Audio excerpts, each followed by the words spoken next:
this is Roger Green, host of the Surfing the NASH Tsunami podcast. This weekend, we are offering 4 conversations from Season 3, Episode 39, our look at early diagnosis models, plus, from the vault, a 2021 conversation that sheds light on similar issues. This conversation focuses on behaviors that seem to lie outside the model but should actually be incorporated, and after that, we go on to the wrap-up question. On the first point, Louise identifies 2 costs inherent in the model and asks their impact, which leaves Ian to note that these do not figure in the model, which means the model will require additional adjustment. Note, both of those have to do with patient assessment and treatment at the outset. This also leads to a discussion of how important policy issues are in improving treatment and reducing cost of fatty liver disease, with Ian and Louise both commenting on the likely effect of an advertising cutback or ban on certain kinds of unhealthy food products like soda and sweets. On the wrap-up question, I ask what additional research panelists would like to see, followed by a question about what behaviors they believe should change now. For a group of only 3 people, our answers vary significantly, not because we disagree, but because we focus on different elements of the overall issue. As we've all heard on this podcast over the years, late diagnosis costs money and haunts patients who live with the severe downstream consequences of a disease that became more severe while physicians assured them that it was not an issue and did not need to be treated until it was late. This model provides insight into steps that might bring earlier treatment to the patients who need it at a socially acceptable cost. So sit back, listen, enjoy, learn,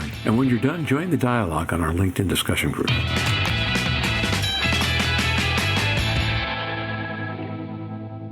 Louise Campbell. Well, iLFT, I presume that 100% of people you picked up with iLFT went through the pathway, did they? Yeah. And yet you found that very expensive because John Dillon, I was there in Barcelona when he was presenting. Even with people who did iLFT and had signed up for it, Roger, remind me if I'm inaccurate here, only 55% of them did not refer the patients picked up on iLFT into the services. So you do all of those tests, which are expensive, and you only refer in about 45%. So that obviously has huge cost implications and would make that even more expensive by my way of thinking on your modelling than even you showed. Or is that in the model already? Ian Rowe. That's 2 changes in the model. I have to really think about that when that when that happens, because you'll reduce some costs by people not attending appointments. But that's not good, though, right? No, it isn't good. But the diagnosis has been made. So in the model, it might, unless you say that the diagnosis can only be made by a specialist, it probably make the model look better. But that's because the outcome is cost per diagnosis. It's not what happens in the long term. And I would like to think that for patients who've got treatable liver disease, coming to see a specialist is a value and will impact on their long-term outcome. iLFT is a very attractive strategy because in the UK, at least, there are guidelines that are not adhered to about testing patients for liver disease where there's abnormal tests. And it streamlines the process. It makes it easier for primary care doctors to get the tests that they need to get the answer to the question that they're asking. The issue is really that for many of those patients, they don't need all of those tests. And I think we can probably be a bit smarter about how they're employed. And I know that, that John and his team in Dundee are iterating that algorithm constantly to try and improve the way that it works. And, the analysis here is a snapshot of what was published the last time it was published, but it may be that it's different underneath now. And that's one of the values of these automated strategies, is that you can learn quite quickly from information that you get through. So, Louise, do you have anything? I feel like I kind of monopolized the last 2 openings. Go ahead. I had a question because I wrote it down when I was reading the research, when I was reading the piece earlier. And it was like, we know that poor liver health and liver disease is now the 2nd leading cause of working lives lost. The Easel Lancet Commission last year published that in December, I think. Healthcare, your sort of study, 1 in 6, for example, in the UK, I believe, are employed by the NHS. The NHS is not a fit healthcare set of personnel. 40% on the RCN statistics of nurses are overweight. We should have a sign like, do not feed the animals at the zoo. We do not feed our healthcare staff chocolates and and our doctors and our fizzy drinks. Is it time to put these sort of pathways into workforce? Because workforce is where we're losing lives and we've got opportunities. Workforce health is massive. And the NHS, should we be looking at home to try some of these strategies ourselves?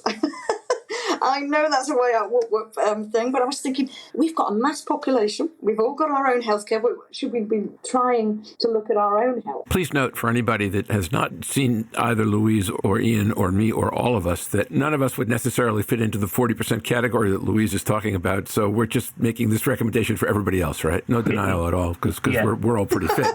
So that's where all those apple pies catch up. Okay, Ian, go ahead. The other disclaimers for any patients listening are still accept chocolates as gifts after clinic. That's fundamental importance. But no, I mean, in all seriousness, I'm sure that there are things that we can do to improve the health and well-being of our workforce. Whether this is the starting point or whether it's somewhere else, I don't know. But I think a large proportion of people have relatively sedentary activities in working life today because of we're all constantly tied to computer screens. I mean, here we are, the three of us, looking at our screens, talking to each other. And thinking about our next chocolate fix, right? Yeah, I know.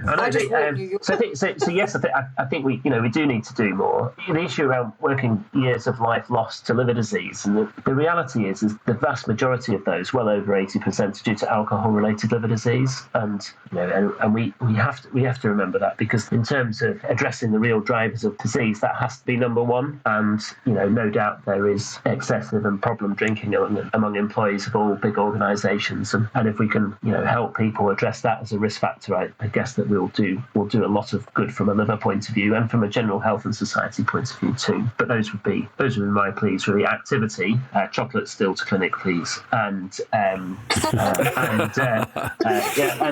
screening for and talking about and being open about alcohol, and I think in healthcare that's hard. But just going back, in all seriousness, health and well-being departments within big firms, they offer screening, but actually the strength of what you detailed with fibrosis first actually doesn't look to stigmatise. It looks to just screen for opportunities for more common diseases and could easily be added to a healthcare screen, because at the moment it's completely ignored. So we're not even looking for that. So therefore, opportunities like simplified pathways give us different areas that we can implement them in. And yes, that would require more research. It would require firms to say, yes, we're going to take an interest in liver health in our populations. But I think that's the beauty of when you look at what you're doing there by comparing different strategies of where they can also be implemented, not only just in mainstream healthcare, which is where we always target, but there are so many areas now contributing to mainstream healthcare that can help the NASH pandemic, the alcohol problems. They've all suffered in the workforce following the pandemic for exactly the same reasons you've detailed out there with alcohol. But BMI in the UK has gone up, it's gone up around the world, US, and it becomes a workforce issue. And we know liver health is public health. Public health is also workforce health. So maybe we had a great announcement today, I think it was, and Ian, you might be aware, the tube advertising for sugar drinks and high-fat food has been stopped or reduced, and they reckon it's saved over £1 billion for NHS healthcare for children's obesity. I don't know where they get those figures from or how they calculated them, but those are great announcements about advertising, because I didn't see any of where we got that data from. It's just guesswork. Yeah, in many ways that shows where we really should be working. It's policy and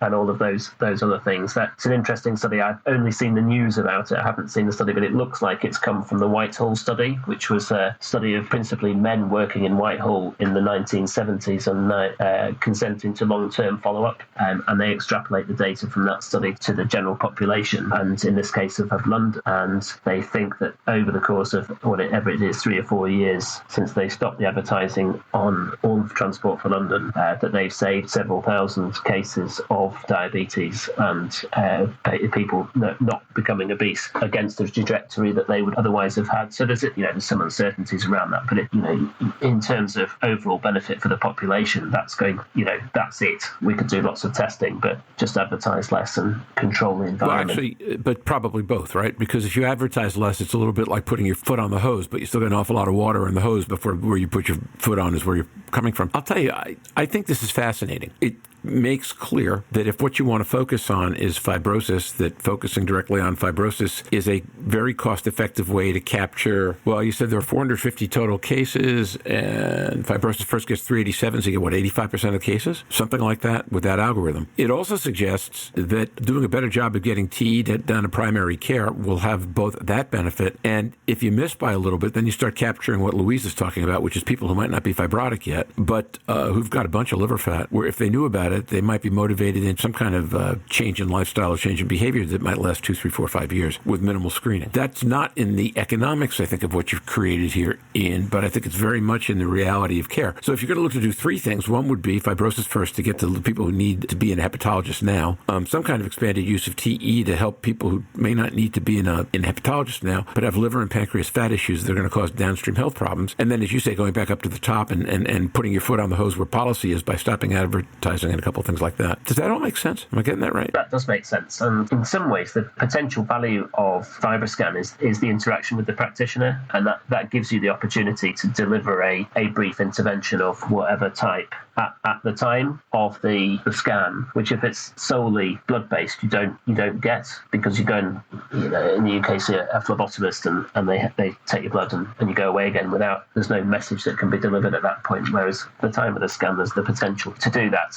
And with the appropriate testing and evaluation, you can begin to understand what the wider impact of that would be. And doing that in primary care makes absolute sense. All right. So we are now slightly past the bottom of the hour, which is a good time, I think, to start to wrap up. So Ian, then Louise, then me, I guess. What would you like to see come out of this study, A, in terms of further research, and B, in terms of changes in action or behavior within the healthcare system? So personally, I want to see this result in a trial of the effectiveness of fibrosis first versus current standard of care, and that might be possible in a UK framework, or it might not, depending on exactly what the commissioners of research want. But that's certainly the direction of travel, and built alongside that, evaluations of the impact of diagnosis on behaviour change, exactly along the lines of as we've talked about. And I think that in parallel, those two studies will take us quite a bit further than we are now. Okay, so that's what we should study. What do we know enough from these results to do differently? Is there anything? But I think you can see from the results the value of deploying fibrosis testing now, even if it's only in risk stratification, and that is in international guidance, but not in a universal practice standard of care. So the focus should be on using those tests, whether it's FIB4 and ELF or FIB4 and FibroScan or ARFI or whatever it is. Just it probably doesn't matter which one it is. Just do one of them, because we know that will find a greater proportion of people who've got potentially treatable liver disease than if we don't do that. Louise, research you'd like to see, behaviour you'd like to see within the system? I'd like to see everything that Ian's just discussed there, because I think it comes from a sound background. I'd also like to see quality of life and behaviour measurement tools within that to see whether or not, and I would put a head-to-head against ELF and against ARFI or whatever, so that you can determine which devices make people change, and whether or not it's the blood tests with the report and the results, whether or not, because I think that does need to be teased out. We're getting more and more of that evidence. There is always but it could be done with this or it could be done with that. Actually, there's multiple ways of doing it. Is it the nurse? It has to be about somebody, and I've got 15, 16 years FibroScan experience, but I'm also a mental health nurse by background, but I'm also 37 years in hepatology. I know what to talk to patients about. A lot of patients, it's about what they need at that moment in time. That may change, but you've got to make it understandable. One of the abilities of primary care is to be able to deploy these tests into primary care and learn a language that's understandable, that somebody then can pop back to their GP and do that, have that conversation, or to pop into the practice nurse. When you go to highly specialised units, often several hours drive from people's homes, or train journeys, or real difficulties, people are less engaged to then ask those questions, which means you get less of an impact, or it becomes more scary. And I think the one thing we don't want to do, liver health is a slow changing progress for most people if we find it early enough. What we're getting now is this real problem of a lot of advanced disease that is untreatable, as Ian said, and we've said many times, or cancer where we don't have an option. So liver disease is racking up as a really scary disease to be diagnosed with. Let's get there early and make it something. I want to know about my liver health because I don't want to get the scary. And I think we do have to change the narrative. But when we've got primary care or people who say, liver disease, too scary, send to a hepatologist, that's not helping. We need it. Liver disease is simple. It is the one organ that controls the health of most of the rest of the body. It's your balance and equilibrium. Just check it and then find it early. We'll do something about it. Tell them to us. Let us talk to people. But education is going to be key as part of this line. And these early strategies are really key. There was another poster at EASL that was really good on the fears of primary care. And it was lack of education, lack of knowledge of how to deploy these tests. And that's where we need to target. Stuff that Ian's doing now, target with what is their weaknesses and they view as their weaknesses, and we can achieve really nice things in primary care. Most liver disease should probably be treated in primary care with the right patients going to specialist care. These strategies and these pathways that can be developed have immense potential, because what will work in the UK may not work in the Middle East and Africa or lower areas in developing worlds, and different communities will have a different role. But we've got to start with something that diagnoses liver disease earlier and cost effectively. I think Ian's certainly shown that nicely. So I would like a trial looking at all of the benefits that we can get out of it. The brief intervention, purely the blood tests, how do we change behaviour? That might be a big protocol. We've got some good assessment techniques to be able to do that. And then in my dreams, we would not only be looking at the result on liver, but on other related metabolic conditions. Because I've been waiting for Louise to do this, and she hasn't. But I think if I do Louise's 5 greatest hits from the 2.5 years we've been doing this, one of them is Donna Cryer turning to Vlad Ratziou and saying, if I'm dead, it doesn't matter what killed me, I'm dead. This is a really great look at liver and a really interesting discussion about the most efficient way and most effective way, which isn't necessarily the same thing, to broaden out from liver to motivating people with a earlier stage liver disease and other metabolic conditions to actually take their health in hand, and whether TE becomes part of that process or what tests become part of that process and what coaching. But Ian, I kind of feel like if the liver is central to everything else that goes wrong in the body, that this is, I think, a really good look at the most efficient way to look at liver, and raises, I think, some really spectacular questions about the degree to which other broader screening techniques, iLFT, for example, or iLFT leading to TE, can help us help patients who may have liver fat, but liver disease might not be their primary issue right now before it gets to be. And then we don't have all those people saying, gee, you could have told me 20 years ago that I could do something about this. We hope you've enjoyed this recording. If you have any questions or comments about the content of this conversation or the entire episode, please send an email to questions@surfingnash.com. We will be back next week with a new episode of Surfing the NASH Tsunami on Wednesday, August 10th. Mazda Noureddin and Michelle Long will join us to discuss their recent paper on lean NASH management. Please join us, and until then, stay safe and surf on. We'll see you on the podcast. Bye-bye now.